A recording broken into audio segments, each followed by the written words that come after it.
This is going to be polarizing. Welcome to the depths.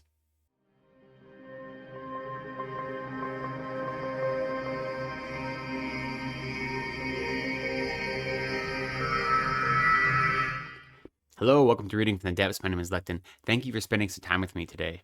Today, I have a review for you of Absolution. This is the newest book by VanderMeer, and it is part of his Southern Reach series, which was originally released as a trilogy a decade ago, and now this is the surprise fourth book. It is being published the 22nd of October, and I received a complimentary copy in exchange for an honest review. Now, I won't be giving any spoilers for this book, obviously, and I won't give any spoilers for the original trilogy either, but I am going to talk about them a little bit. So there will be a little bit of discussion about things that happen in them and themes, but nothing that is any of the major revelations that happen in any of those three books. I won't be giving any of those away. And I did record a review of the whole trilogy, which I published last month, so you are welcome to go watch that, again with no spoilers. I'll leave a link to that down in the description. I'll start by saying that the plot of this one is very similar to the plot in those, which is Area X exists, and we need to find out why it exists, how it exists, and what is going on within it, and how it affects all those people that go into it and all those people that come out of it.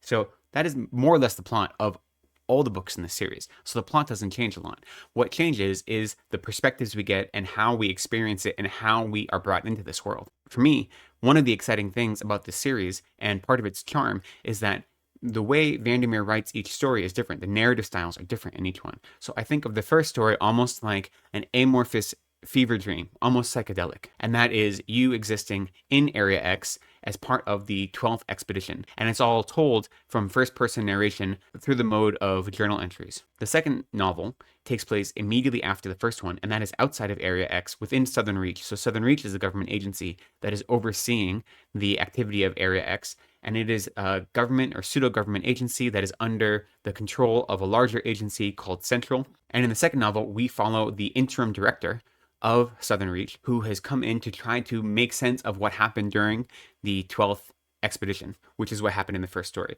So he has come in, and he is going up against the forces within the Southern Reach agency, as well as up against Area X, to try to make sense of what's going on. And so the second book has the feeling of a political thriller, right? Instead of the kind of amorphous nature and the dreamlike nature of the first one, the second one is really pervaded by what I think of as kind of straight lines and hard edges. And then the third book goes in a totally different direction. So the third book is what I think of as almost like a frenetic spiral that is constantly moving back and forth. So the third book has multiple perspectives, and some of those perspectives are characters that are within Area X, some are characters that are outside of Area X, and some are characters that exist before Area X became Area X, before the boundary came down. So we see the Forgotten Coast, which is what we call Area X now, before the boundary came down that separated Area X from the outside world. We see the events leading up to that. So the third story goes back and forth in time to the formation of the boundary to create what we call Area X, as well as to characters in the present,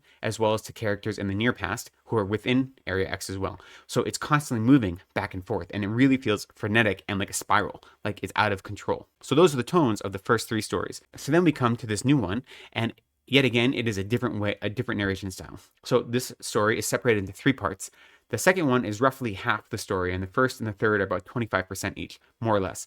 The first part takes place 20 years before Area X. In the previous books, the people that are in Area X find these old tents and old generators and clues that there were people doing some sort of investigations there, but there's no follow-up on it. Well, this is showing what those investigations were, and they happened 20 years before the boundary came down. That's when investigations into the Forgotten Coast had started by, at that point, it was Central pulling the strings.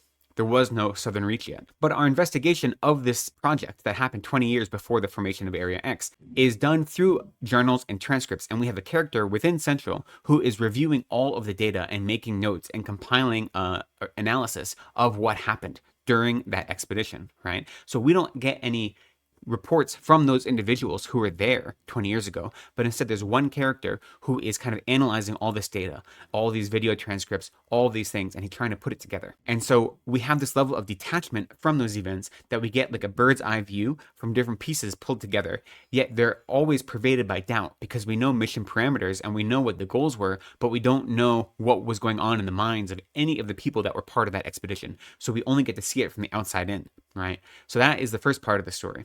So it takes place 20 years before the boundaries went down that separate Area X from the outside world.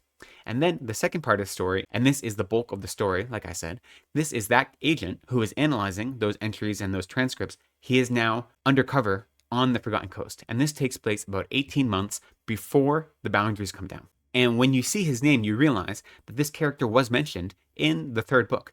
When you're in those scenes in the third novel that take place around the time of the formation of Area X, there's a character that you meet that is mentioned, and you find out that this character is actually an undercover agent who was there the whole time. During that time, there are these investigations happening by a group called the Seance and Science Brigade, I think, and you also find out that he is involved in that as well. So the main part of the book is again like an espionage thriller because you have this agent undercover doing this work, but it is blended with the fever dream aspects of being within Area X. Because even at this time, 18 months before the boundary comes down, things are happening, things are changing. Things have been going on there for the last 2 decades. So you have this mixture of, espionage thriller with the sensation that the walls are coming down, that all the things that are put in place to keep things in control are being uprooted and taken away one at a time. So we get this really in-depth look of what was happening in the years preceding the formation of Area X. And so what was going on the Forgotten Coast and what the relationships between the different characters were, and all these characters that we see from previous stories and how they intersect each other in new ways we didn't realize before. People who we may have believed were ancillary or not important, we find out have had their hands, wrist deep in this mess the whole time. So that gives you this greater picture of what was going on. And then the final part of this story takes place 1 year after the boundary goes down. And this is when the Southern Reach organization has been started and they are mounting the first expedition. So it starts outside of Area X and then it goes into Area X as one of the members of the first expedition. And now we know from the second story that the first expedition was a failed expedition, that over 24 people went in and only one of them came out, I believe. And so that going in, that this is not going to go well. And we don't know what happened. We do know there are a few video clips that members of the first expedition took that somehow managed to make their way out of Area X. And in the second book, our main character watches them and he's like remarkably unnerved by them and it throws off everything he thinks he knows. We don't know what the contents of those videos are really. So we don't know what was so upsetting about them in the course of the second book. We just know they exist. So then when you get to this section of the book where you're actually traveling with the first expedition, it is a wild ride. And if I think of the first book as this kind of fever dream, this is more like a desperate nightmare or like a night terror even. It is overwhelming. You're staying in the mind of this one character and you can see how desperate he is and how scared he is and how he is trying to cover that up with bravado and with a lot of drugs. And it really is like an insane section. You read it and you go, what am I reading? Over and over again. And, just in terms of content, you could pick any page from this last section and there are probably more F-bombs on that page than all 3 books that preceded this one. Like that is how unhinged this section is.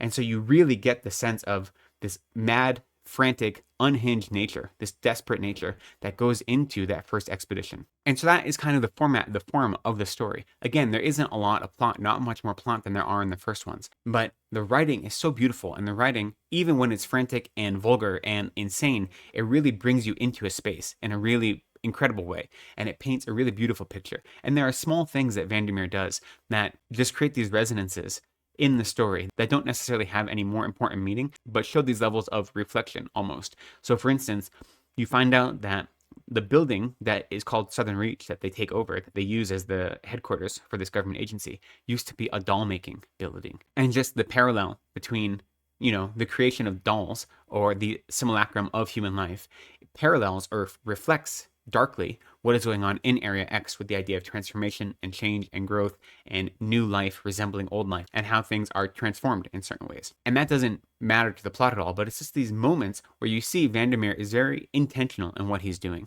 and the way he's setting up a mood and a setting and an environment and the way he chooses his language is really meticulous, and it is quite wonderful in that way. It's a lot of fun to read. If you go into this hoping for more answers, and if you felt like you were unsatisfied with the answers you got at the end of Acceptance, which is the third book, then you are going to be unsatisfied.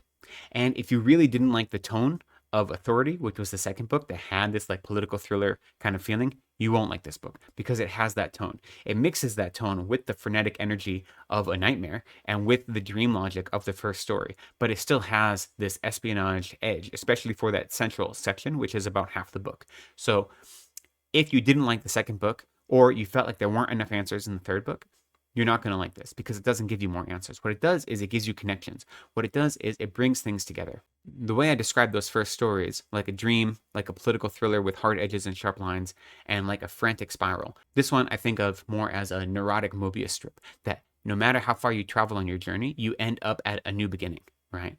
You look at the same ground, but from the opposite side or the opposite angle again. So this story is showing us connections. This story is bringing us full circle, and it's bringing the experiences of the first story and the experiences of everything that happened after Area X, and showing that this idea of a temporal difference is fabricated, right? The idea of temporality is really upset in this story. What it does is it shows connective tissue between characters and between events, and showing that nothing is independent. Nothing happens for no reason, which is a profound idea that this story brings to the table, and what it lacks in solid answers and makes up for in the reading experience, in the way it brings you along on this journey. What it does is it complicates your idea of knowing, what it means to know something, what it means to have confidence in the way things exist in the world. It complicates that, and it says that what you think you know is not true, or you don't know what you think you know in that way. There are a number of quotes in the story I could pull out that are just really poetic and emphasize some of these themes.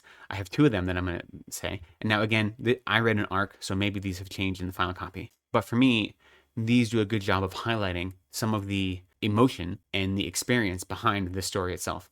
So the first one says, "He paused, only to listen to the silence, to hear that above the sound of his own breathing, it was cut through with the chitter of bats, the chirps of flying squirrels, a natural silence then, full of unconsidered life." And then the second one is, "It was an anthropological nightmare, this festering need to hold on to the foundation of your vision, your prior frame of reference." So I love both of those quotes. The first one, this idea that silence is full of life, right? So there's this juxtaposition when we think of what we mean by silence and what we mean by natural silence, and how those two things aren't the same thing. So this idea of natural silence is a silence that is itself replete with sound, but just not manufactured sound, not artificial sound, but a natural sound. And that itself is what comprises silence. I think that juxtaposition is a good example of what is going on in the story, of the natural and the artificial, and how they exist or don't coexist. And then that second quote, the idea of holding on to our old frames of reference as if what we thought we used to know is going to tell us something about our future, that we get lost in the weeds of our prior beliefs, and we don't have an ability to change. We don't have an ability to open our mind and to examine the greater landscape in such a way that doesn't project our own experience onto it, but instead is accepting of whatever is in front of us, right? That we get lost in the paradigms we've created in our lives, and we get trapped in our own minds and our own ways of understanding the world around us. And so what Area X is saying is that you have created your own prison, right? You have created the problems by holding and clinging so tightly to your perspective and to your beliefs of how the world works, that you are trapping yourself by refusing to acknowledge the reality of what's in front of you. And that reality is constant rebirth, constant change, constant transformation. And when you can stop clinging to the way you think things are, and you can open up to the way things really are, then you can have this type of growth. You can have this feeling of relating to all the world around you. We get in our own way because we believe in the unchanging nature of our ego so strongly, and that we have an ability to categorize and control the world around us, that all we do is create more obstacles for ourselves. And that is what Area X is showing us. It is showing us how we perpetually create the problems around us, right? That they don't happen to us, they happen because of us. And in the same way, our experiences of joy and delight also happen because of us. We affect the ecosystem that we're part of. That's the important part. We aren't independent creatures, right? We affect the people around us, we affect the world around us. And Area X is showing that. Area X doesn't exist in a vacuum. It exists because of the people that were on the Forgotten Coast that engage in these actions in certain ways that create Area X, that cause it to transform in the way that it transforms. It isn't man-made, but it is responding to the individuals that are part of that ecosystem. So we are all part of an ecosystem, and we choose what we contribute to that ecosystem. We choose what level of relationship we have. The title of the story is Absolution. So you think, what does absolution mean? Absolution is this idea of being forgiven and not have to face the consequences of your actions because you have been forgiven of them. But in this story, absolution doesn't come from being dipped in holy water. It doesn't come from murmured prayers or from blessings from supernatural beings. Absolution comes from the realization that you are part of a larger whole, the realization that you live in an interconnected web with all of the beings that are around you, not just the humans, but the environment as well. And when you're able to fully embrace this relationship of being an interconnected being, not being independent, not being in control of your own destiny, but being part of this ever transforming flow of reality, when you can recognize that and you can embrace it and you can give up this idea of control, clinging to this idea of control, then you find it is emancipatory. You find this emancipation and this absolution in recognizing how you are part of an ecosystem that is so much bigger than yourself, and you contribute to that in meaningful ways, and it contributes to you in meaningful ways. And your journey, no matter where it takes you, will always end up at a new beginning, because it doesn't bring you to a dead end, but it brings you to a point of transformation, constant growth, constant evolution. That is what I feel like VanderMeer is exploring in this story. So he's adding on to the idea of transformation that you get from the first three stories, and he's adding in this idea of personal responsibility, that you are responsible for how you participate with the ecosystem that you're part of, what kind of balance or harmony you create in your life with those around you. And when you're able to accept the interconnected nature of all phenomena in that way, and the role you play in this bigger diorama of life, when you're able to accept that wholeheartedly and give up your need for control, only then is when you can enjoy the melodies that are found in the natural silence. So that's it. What do you think of this story? How many of you have had a chance to read this yet, or have read the previous stories in the Southern Reach series? I'd love to hear your thoughts on them. There are no hard and fast answers with this story. That's why I love them. They open up so many avenues of thought and exploration, and these meanings and ideas that I've pulled out of them that were meaningful to me may not be what you get out of it. I'd love to hear your experience of these stories or of any of other Jeff VanderMeer's work. But until then, thank you for spending some time with me today. I appreciate you. Be kind to yourselves. Take care of each other. And go slowly.